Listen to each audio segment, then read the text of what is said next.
আমরা এখন রাত্রে আসছি। আমরা এখন মেন গেট থেকে ভিতরে প্রবেশ করব।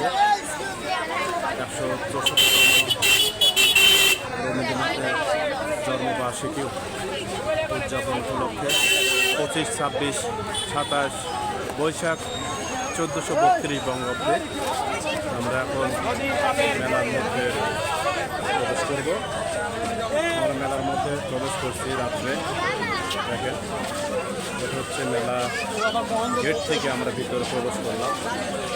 দেখেন, অনেক অনেক সুন্দর দৃশ্য।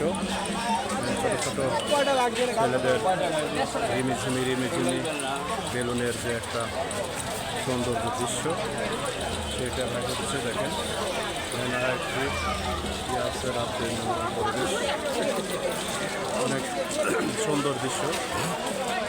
মানুষজন সবাই আসছে, এসে তাদের মনের যে একটা খোরাক থাকে সেই আনন্দ উপলব্ধ করছে।